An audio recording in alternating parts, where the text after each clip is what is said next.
boa noite com vocês. Mais um programa Itália Viva.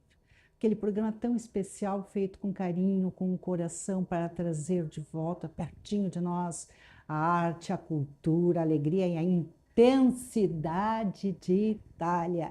E hoje, nossa, o programa tem dois convidados muito especiais e são autores de histórias inspiradoras. Ficou curioso? Então, espera um pouquinho que eu já venho com eles em seguidinha depois dos nossos comerciais. Cada gota de água vale muito e precisa ser reservada. Por isso, a Assembleia Legislativa vai debater o uso racional dos nossos recursos hídricos. Ao incentivar a reservação da água, a irrigação é otimizada, beneficiando a agricultura, a pecuária, a piscicultura e a sua vida. Assembleia Legislativa. Cada gota conta.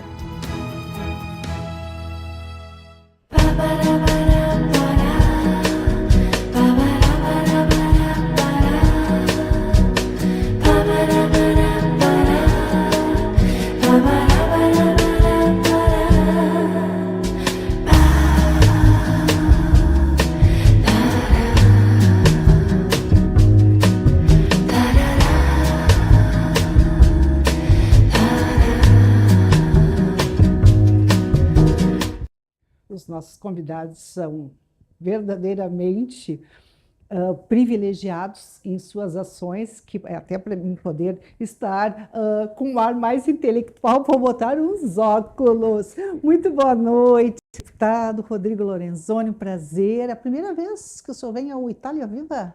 Primeira vez, com muita alegria estar aqui com vocês e com a nossa audiência. Muito boa noite, doutor Caetano Menta Camarata, também debutando no Itália Viva. Debutando. Olha isso.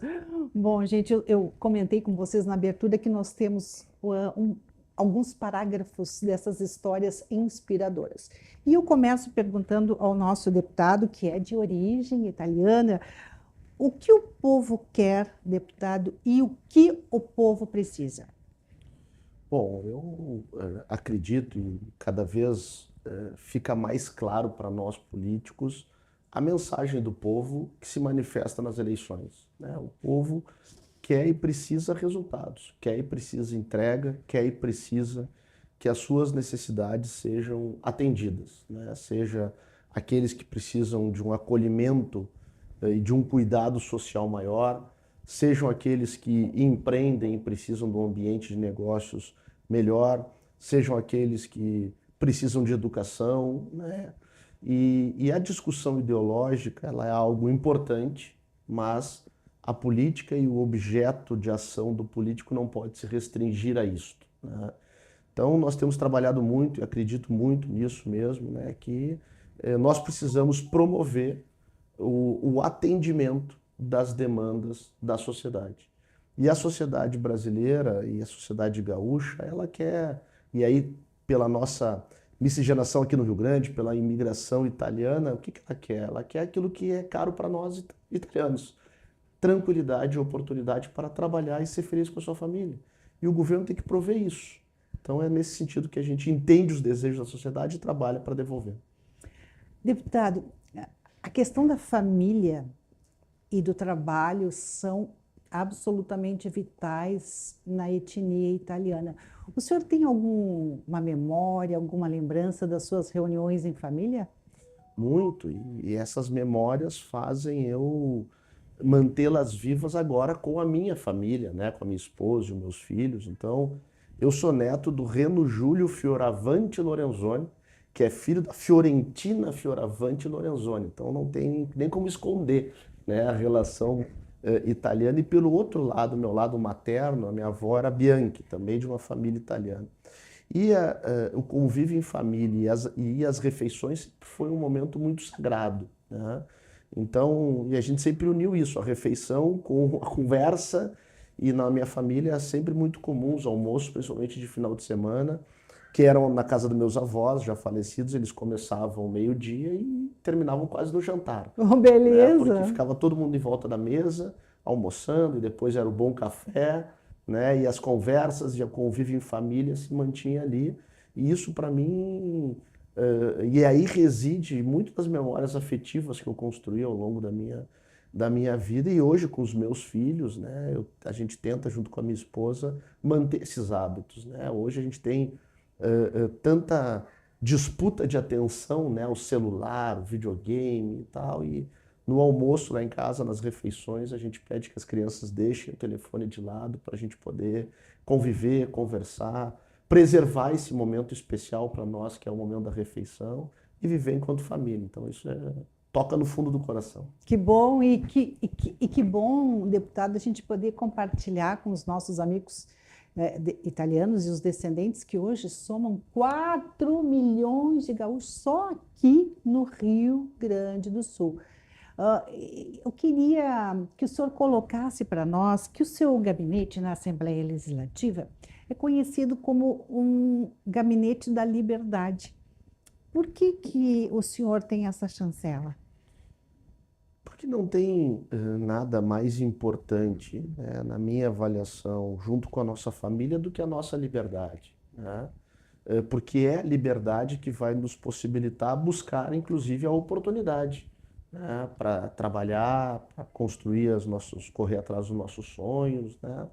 E os imigrantes italianos, os meus descendentes, os nossos descendentes, quando vieram para o Brasil, eles vieram em busca de oportunidade, né? Por falta de condições na Itália, fruto de várias razões, mas também de liberdade, porque lá não havia liberdade para encontrar a oportunidade. Então, o conceito da liberdade, que depois nós vamos, ele se divide, né, em várias camadas, seja a liberdade de expressão, a liberdade econômica, a liberdade religiosa, é um fundamento que é, para mim, condicionante, né, à condição de dignidade da vida humana. Então, a gente milita muito nisso, né, trabalha muito com isso, com um olhar especial para a liberdade econômica, né, justamente para que a gente tenha espaço e oportunidade de trabalho para a nossa sociedade e a partir daí ter a capacidade de prosperar enquanto sociedade. E no momento atual que o país vive, em que nós temos aí um desarranjo institucional, na minha avaliação, defender pilares importantes da nossa Constituição, a liberdade de expressão, são compromissos que a gente carrega, e por ter essa busca tão firme e constante no meu trabalho, que acabou se consolidando aí o Gabinete da Liberdade. Que bom, parabéns, porque realmente liberdade é o prêmio, né, que todo ser humano precisa e merece para que ele pratique a sua cidadania. Falando em cidadania, deputado, o que o povo brasileiro, que é um povo jovem, se comparado à cultura italiana, poderia aprender com a politização da Itália? Bom, primeiro, eu acho que é o exemplo e o valor que o povo italiano dá à sua tradição, à sua história, né, à arte, à cultura, né, reverenciar isto, porque isto faz com que a nossa essência, o nosso passado não se perca, e nós precisamos, para compreender o nosso presente, vivenciar e conhecer o nosso passado, e ter condição de caminhar para frente alicerçado nos princípios e valores que nos trouxeram até aqui, né? Eu acho que isso é um grande exemplo que nós precisamos seguir aqui no Brasil. Eu, inclusive, travei, né, uma batalha na Assembleia Legislativa na defesa dos símbolos do Rio Grande do Sul, porque havia, né, um movimento político de um segmento mais à esquerda no parlamento de mudar a letra do nosso hino, ressignificar alguns dos nossos símbolos. E nós conseguimos aprovar uma proposta de emenda constitucional na Assembleia que ficou conhecida como a PEC dos símbolos, que hoje, para trocar a bandeira do Rio Grande, o hino do Rio Grande, ou o que quer que seja dos nossos símbolos, só com plebiscito, só com o povo decidindo. Ótimo. Né? E se o povo entender que é o momento, para mim está tudo ok. Eu não sou contra refletir, revisitar a história, eu sou contra ressignificar a história. E os símbolos é algo que não é propriedade de ninguém, senão de todos nós juntos. Então, esse movimento de proteção dos nossos símbolos vem muito dessa cultura que a gente traz da nossa origem italiana também, né, de ser um povo, né, que é conectado com aquilo que referencia, né, o nosso passado, a nossa tradição, a nossa cultura, e que a gente possa evoluir a partir do que a gente construiu num processo de evolução, não num processo de revolução.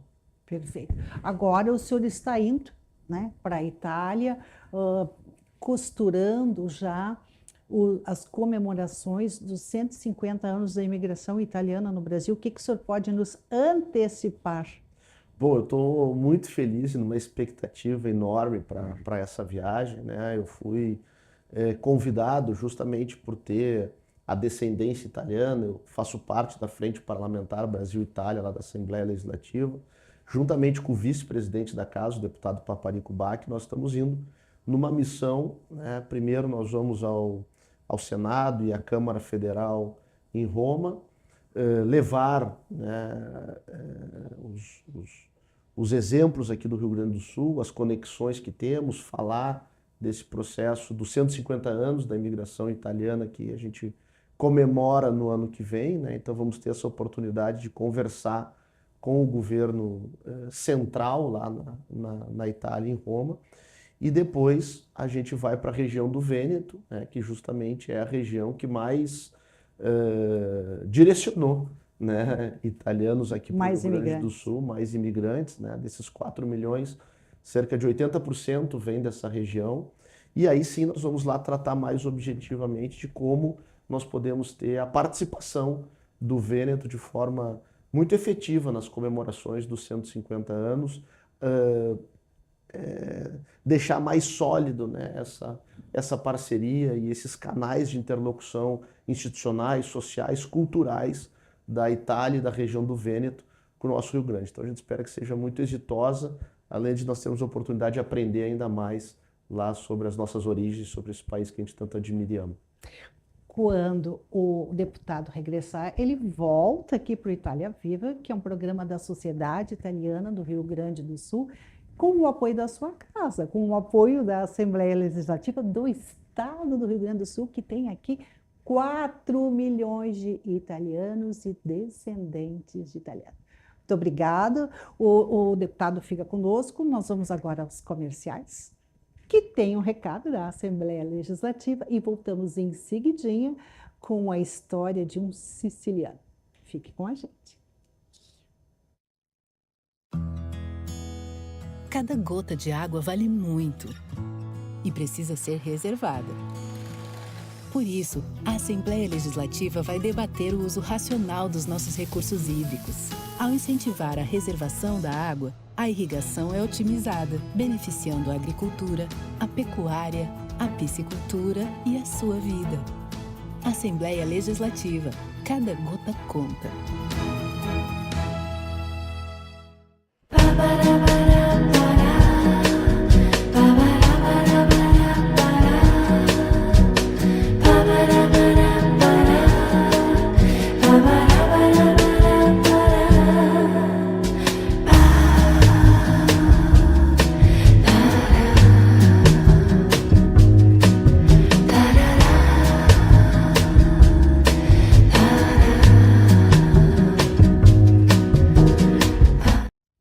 Itália Viva, de volta, agora trazendo a história de um siciliano. Dr. Caetano Menta Camarata. Dr. Caetano é cirurgião dentista, também empresário, e é a quem eu pergunto: Dr. Caetano, o siciliano é um contador de histórias? Eu acredito que isso está no DNA desde a época que a Sicília pertencia à Magna Grécia. Tanto é que as Ilíadas contam a história do Ulisses, contam a história do Cíclope. E aquilo não foi de graça, não é? Atravessaram os séculos e ficou no DNA. Tudo é motivo para eles fazerem uma história fictícia tirando do real. Não é? São várias as histórias, inclusive fantasias, tem uma história que diz que os patrícios que vieram da Itália e outros que foram em alto mar, os navios se cruzaram e eles se abanavam. Conhecer, isso é impossível, não pode. Olha a distância que tem um navio do outro. Então está no DNA deles. De contar histórias. Contar histórias. Mas, o doutor Caetano, o senhor sempre reforça, o senhor sempre traz nas suas palestras que o bandido Juliano, ele tem uma conexão com o nosso, entre aspas, bandido brasileiro, o Lampião. Como é isso? O bandido Juliano, a Itália, a Sicília, ela era sequestrada pelos mais espertos, pelos latifundiários. O pessoal, digamos, que trabalhava serviço braçal na cultura, porque a Sicília é muito rica na produção de cereais. Então, até tem essa cidade do meu avô, Radusa, que tem lá, ela tem a característica dela e o nome, Cidade do Grão. Cidade do Grão. É, sim. E todos os anos tem a festa do trigo, onde eles colhem o trigo, então com os cavalos eles tiram os grãos das espigas. É uma festa para eles aquilo ali. Bom, então os trabalhadores, digamos assim, uma linguagem brasileira, os campesinos eram explorados. Como foram explorados, como o Rio Grande do Sul foi explorado aqui na época do Império. Só que aqui foi um pouco diferente. Os trabalhadores eram escravos e muitos deles tinham uma fidelidade muito grande com os donos das terras. Tanto é que quando foi abolida a escravatura, muitos ficaram na propriedade que eles nasceram ou que foram comprados. E muitos dos filhos recebiam o nome dos seus donos. Não é? Então, e lá na Itália não foi diferente. Alguém tinha que levantar, se desvencilhar dessa escravidão. Não é? E surgiu esse Juliano. Juliano, então, ele fez movimentos roubava de quem tinha para dar para quem não tinha, para os necessitados. Isso aí criou uma revolta muito grande com os latifundiários da época. E, infelizmente, o bandido Juliano matou um carabinieri. E aí ficou muito acirrada a luta agora, porque eles juraram vingar a morte do companheiro. E os interesses se convergiram. Os carabinieri com os latifundiários. A história dele, que eu sei assim, foi muitos assuntos, foi boca a boca. Ouvi de italianos, sicilianos que vieram para o Brasil, inclusive o pai mandou buscar 4, e eles contavam, ainda o bandido Juliano estava vivo, porque o meu pai, os primeiros que vieram lá da Sicília, foi em 1949. E o bandido Juliano foi morto em 1950. Um ano depois. Em 1950. E a história agora conta, falar um pouco do Juliano, que ele foi morto porque um amigo dele que matou ele deu café com fogo veneno. Amigo, hein, deputado? É o legítimo fogo amigo. Bom, e quem desvencilhou todo esse mistério agora recente foi pela CIA. Assim, nesse ano de 2000, não preciso qual é a data, mas foi no ano de 2000, que então, tudo aquilo que contaram na época foi para não culpar quem foi o autor, a mando de quem. Hoje já sabe quem foi. Quem foi? Isso aqui eu posso te mandar, porque eu recebi porque eu tenho um amigo lá em Raduça que ele é jornalista. E eu disse, me manda, eu preciso da data de nascimento e a morte do bandido Juliano. E ele me mandou um recado rápido. Bem objetivo. Bem objetivo. Eu vou te mandar a verdadeira história da morte do bandido Juliano. Doutor Caetano, o senhor siciliano, um contador de histórias, quero que o senhor compartilhe conosco, com o deputado Rodrigo, a questão de Arquimedes nas terras sicilianas. Arquimedes foi um físico grego nascido na Sicília, na cidade de Siracusa, que fica próximo a Catânia, próximo, consequentemente, próximo a Radusa, Taormina, que são cidades assim históricas. Tem lá os monumentos em ruínas dos movimentos, que é o teatro grego. Tanto é que a cultura grega ficou. Firme e forte. Então, tem lá o Museu do Arquimedes. E quando eu aprendi isso em física, os princípios da hidrostática, Arquimedes, eu me encantei com aquilo ali. Do nada, num acontecimento, é histórico isso, porque ele, primeiro postulado dele, do primeiro princípio da hidrostática, foi ele tomando banho numa tina e saiu nu pelas ruas gritando eureka, eureka, porque tinha achado o primeiro princípio da hidrostática. Não é? Bom, então eu fiquei fascinado. Pô, Grécia, Siracusa, o nome parecido com Radusa, a terra dos meus avós. E com o tempo, eu fui me localizando. Pô, o Arquimedes é siciliano. O siciliano. Bom, mas não foi só ali na hidrostática, porque ele também estudou os espelhos côncavos e convexos. Espelhos côncavos e convexos. E com desenvolveu. Então, a Grécia ia ser atacada, vivia em guerra com Roma. O poder de Roma. E uma esquadra romana estava passando pelo litoral ali da região e ele montou os espelhos côncavos e convexos e dirigiu aquilo num raio só e incendiou a esquadra romana.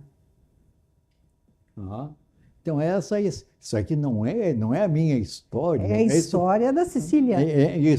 Mas estudando física. Sim, não é lenda, né? Não, isso não é lenda. Que interessante, doutor Caetano, porque quando a gente diz assim, tipo assim, a Ilha Gaúcho, né, deputado? Antes de dizer que uma pessoa aqui do Sul é brasileira, as pessoas dizem, ele é gaúcho, não é verdade? E na Itália, as pessoas dizem, ele é siciliano. Aproveitando essa mística sobre o siciliano, doutor Caetano, o que esse seu DNA influenciou na sua vida profissional como cirurgião dentista e também como empresário da Borel? Tem alguma conexão? Não.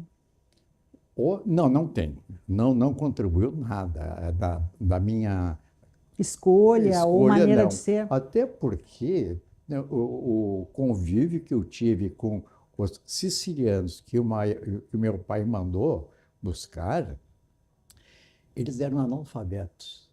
Eles chamavam, até depreciativo, luparo.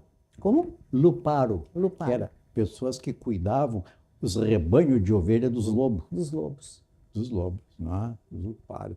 E eles pouco contribuíam. Então, o fato, eles não contavam a verdade.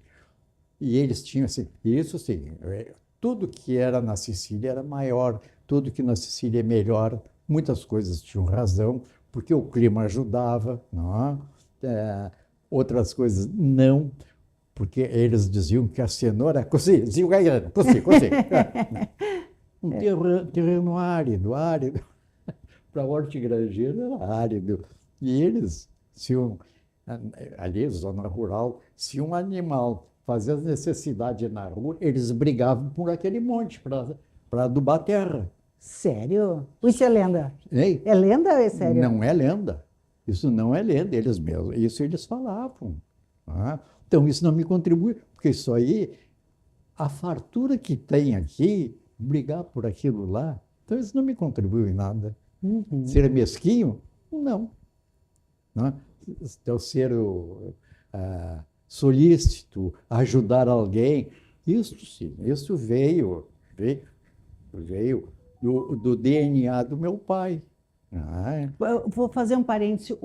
A família do Dr. Caetano, ela atuou quase que como a sociedade italiana, deputado, no seu início de acolhimento aos imigrantes que aqui chegaram e não tinham pessoas para receberem ou não tinham noção do que poderiam fazer na América, né, doutor Camarada? Isso sim, isso de ser solícito, ajudar, vendo meu pai ajudar, amparava um, amparava outro, criei o AIT. Isso é, mas sem a intenção, aquilo veio brotou uma coisa natural. É uma coisa siciliana que Uma ficou coisa siciliana. os melhores. Ajudar a coletividade, ajudar uma classe. Meu deputado, o AIT é auxílio de capacidade profissional temporário. O dentista adoece, mediante uma contribuição, vai ganhar um auxílio quando estiver incapacitado. Muito então, boa. isso pode ser, mas sem eu saber. Lançou a ideia e o universo se encarregou de fazê-la crescer. Isso é. Bom, essa conversa tá boa, eu tenho certeza que a minha amiga, meu amigo devem estar adorando. Nós deixamos aqui os contatos tanto do deputado Rodrigo Lorenzoni como do Dr. Menta Camarata. Se quiserem mandar uma pergunta, inclusive para a produção, eu tenho certeza que eles vão responder. Mas a gente precisa encerrar. Vou pedir então, deputado Rodrigo, que o senhor deixe uma mensagem para os 4 milhões de italianos gaúchos. Cris, agradecer, né, a oportunidade de estar aqui, fantástica experiência, e manter aí o compromisso de, voltando dessa missão na Itália, a gente volta aqui para seguir conversando com a comunidade italiana no Rio Grande. Exatamente, comemorando. Aliás, nós já estamos em fase de comemoração, tanto dos 150 anos da imigração italiana, quanto dos 130 anos da Sociedade Italiana do Rio Grande do Sul. Doutor Caetano, por favor, a sua mensagem. Minha mensagem é que, aproveitando a vinda do deputado, vou pegar o embalo dele, pedir que os paisanos deem força às entidades sociais da Itália, regional, e não um conflito. Existe um conflito entre as entidades regionais. Não tem a sociedade siciliana, não tem. O de outras regiões também não tem. Mas podem todas serem Unir próximas uma só. à Sociedade Italiana do Rio Grande do Sul, que, na verdade, é a sociedade de todos os italianos. Não é, doutor Camarata? Certo. E Então, o doutor Camarata sendo siciliano e não tendo a sociedade representativa da Sicília, ele está absurdamente integrado à nossa CIRCS. Com esse desejo de união e de intensidade tão típico da comunidade italiana, nós vamos ficando por aqui, agradecendo o prazer e a honra da sua companhia. Tenha uma semana iluminada e tão intensa quanto o sangue italiano.